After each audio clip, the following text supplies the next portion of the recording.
जब हम राजस्थान का नाम सुनते हैं तो जहन में क्या आता है? जाहिर है, बड़े बड़े किले, शानदार महल, यही सब।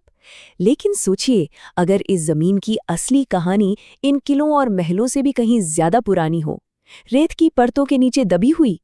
आज हम उन्हीं परतों को एक एक करके हटाएंगे और उस गहरे प्राचीन इतिहास को जानेंगे। तो चलिए एक सीधा सा सवाल पूछते हैं। ये जो नक्शा है, ये जो पहचान है जिसे हम राजस्थान कहते हैं, क्या ये हमेशा से ऐसी ही थी? इसका जवाब शायद थोड़ा चौंकाने वाला हो, लेकिन सच है। एक शब्द में, नहीं। देखिए, सच तो ये है कि राजस्थान कोई एक दिन में नहीं बना।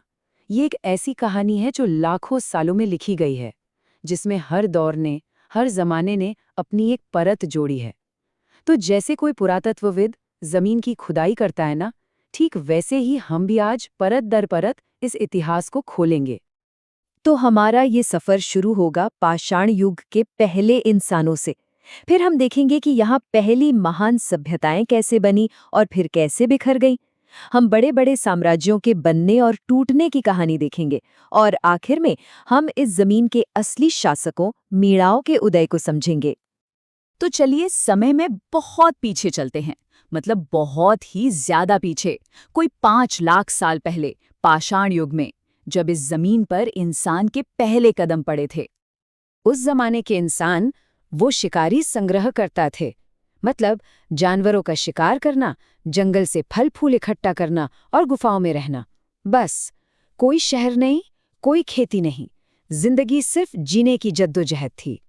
और फिर अचानक सब कुछ बदल गया। ताम्रपाषाण काल में इंसानों ने पहली बार प्रकृति पर अपनी छाप छोड़ना शुरू किया। उन्होंने पहली बार चावल उगाया, तांबे से औजार बनाए, और सबसे बड़ी बात, उन्होंने पहले गांव बसाए। ये शिकारी से किसान बनने का एक क्रांतिकारी सफर था। और इन्हीं छोटे छोटे गांवों से भारत की पहली महान शहरी सभ्यता का जन्म हुआ, जिसका एक बहुत जरूरी सेंटर यहीं राजस्थान में था। हाँ, सिंधु घाटी सभ्यता। सिंधु घाटी सभ्यता का एक चमकता हुआ सितारा था कालीबंगा। ये कोई मामूली गांव नहीं था, बल्कि एक पूरा महानगर था। यहाँ ग्रिड पैटर्न में सड़कें थीं, जबरदस्त ड्रेनेज सिस्टम था और हजारों लोग रहते थे। सोचिए, आज से लगभग 4,500 साल पहले की इंजीनियरिंग का ये क्या कमाल रहा होगा। तो फिर सवाल ये उठता है कि इतनी आगे बढ़ी हुई, इतनी विकसित सभ्यता आखिर गायब कैसे हो गई? इसका जवाब प्रकृति के एक बड़े बदलाव में छिपा है। जिस सरस्वती नदी ने इस सभ्यता को जिंदगी दी थी, उसी ने इसे छीन भी लिया। नदी सूख गई और उसके साथ ही एक पूरी की पूरी सभ्यता भी। पानी की कमी ने लोगों को अपनी जमीन छोड़ने पर मजबूर कर दिया और एक महान युग का अंत हो गया। इसके बाद इतिहास की अगली परत खुलती है। ये था साम्राज्यों का युग।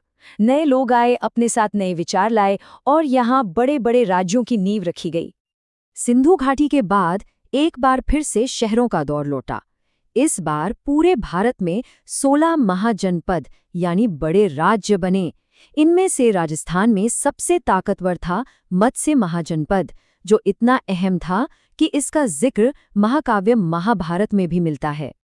सदियों की इस राजनीतिक उथल-पुथल के बाद पहली बार एक ताकत ने इन सब बिखरे हुए राज्यों को एक झंडे के नीचे इकट्ठा किया, और वो था मौर्य साम्राज्य। चंद्रगुप्त मौर्य ने एक ऐसे साम्राज्य की नींव रखी जो अफगानिस्तान से बंगाल तक फैला था, और हाँ, राजस्थान इसका एक बहुत जरूरी हिस्सा था। और फिर आए सम्राट अशोक। उन्होंने तलवार से नहीं, बल्कि धर्म और नैतिकता से शासन किया।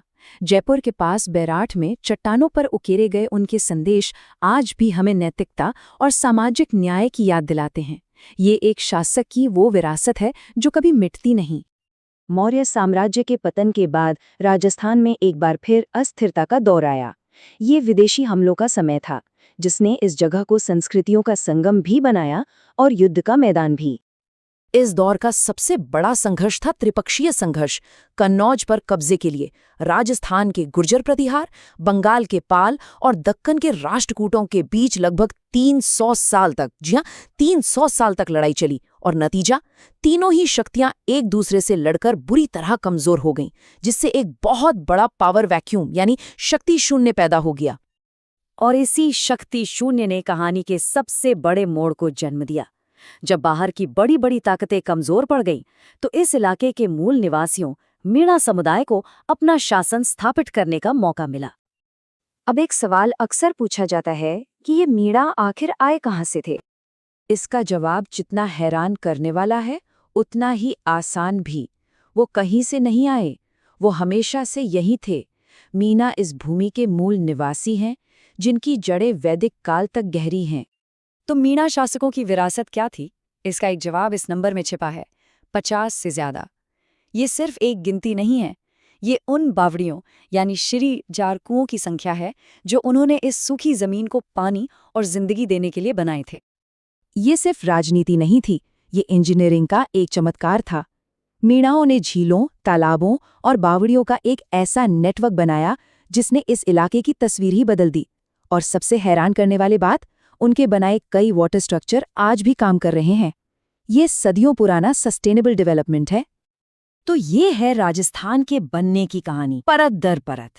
पाषाण युग के पहले शिकारियों से लेकर हड़प्पा के एडवांस्ड शहरों तक, महाजनपदों के छोटे राज्यों से लेकर मौर्यों के विशाल साम्राज्य तक, और आखिर में बाहरी ताकतों के संघर्ष से लेकर मीणाओं के स्वदेशी शासन तक का सफर। और ये कहानी हमें एक आखिरी सवाल पर लाकर छोड़ देती है। अगर राजस्थान की जमीन के नीचे इतिहास की इतनी सारी परतें दबी हैं, तो जरा सोचिए, हम आज जिन शहरों और गांवों में रहते हैं, उनकी अपनी जमीन के नीचे न जाने कितनी अनकही कहानियां दफन होंगी।